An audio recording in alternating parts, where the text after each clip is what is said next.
بسم اللہ الرحمن الرحیم۔ السلام علیکم۔ حضرت داؤد علیہ السلام بنی اسرائیل کے ایک طاقتور بادشاہ اور نبی تھے۔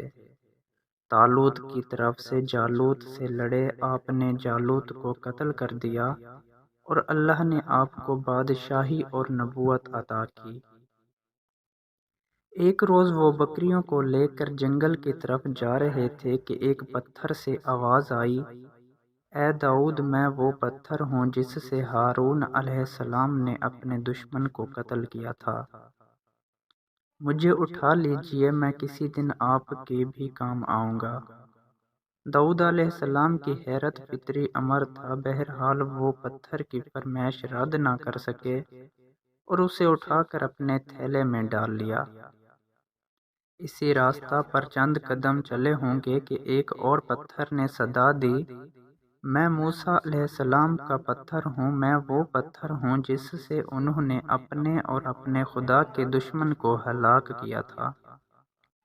مجھے اٹھا لیجئے، کسی روز میری ضرورت آپ کو بھی پڑ سکتی ہے۔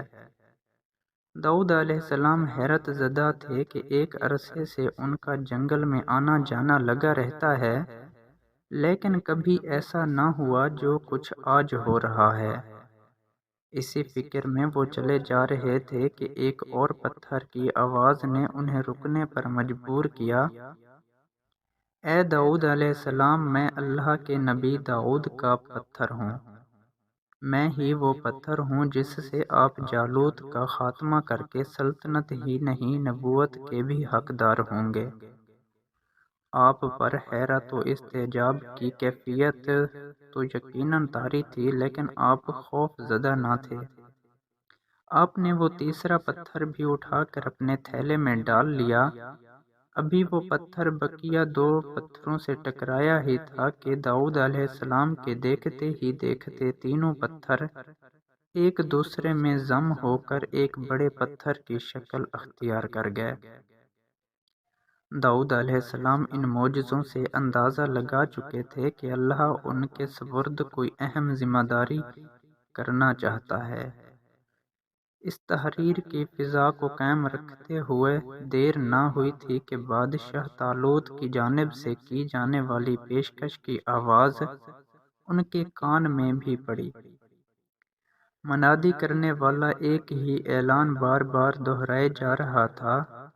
اعلان سنتے ہی انہیں پتھروں کی گفتگو یاد آئی اور وہ فوراً ہی بادشاہ کے دربار میں حاضر ہوئے اور اسے بتایا کہ میں ہی وہ نوجوان ہوں جو جالوت کو قتل کر کے اس کا سر آپ کے قدموں میں لا رکھے گا۔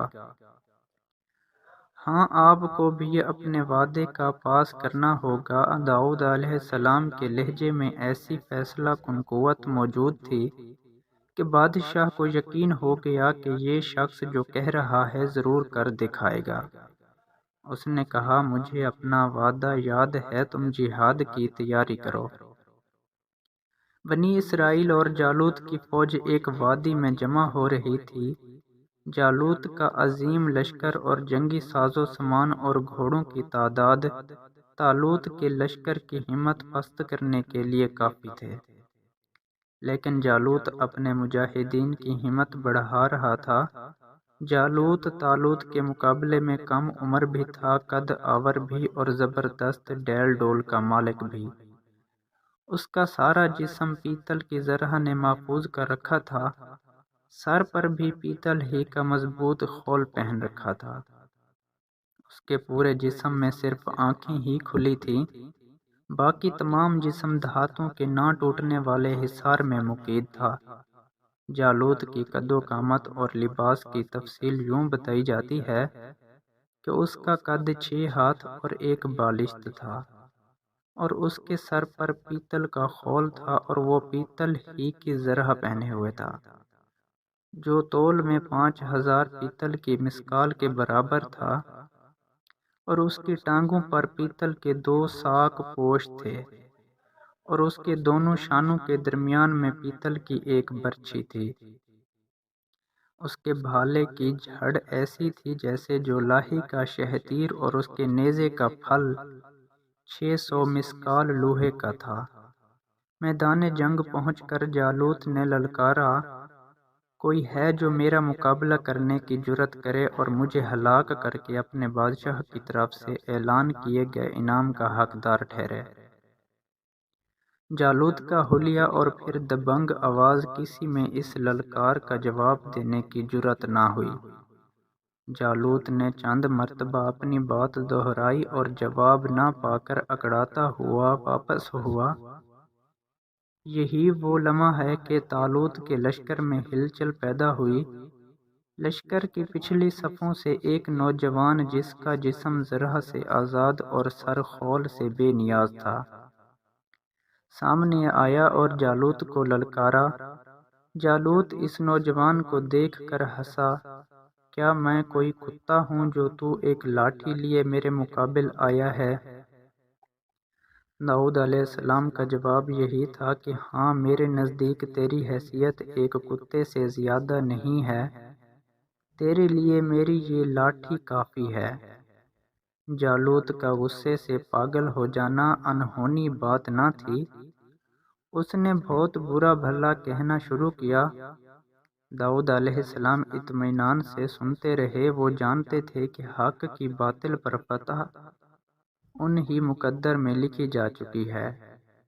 خود پر اعتماد اور اللہ پر یقین نے انہیں جرأت عطا کی۔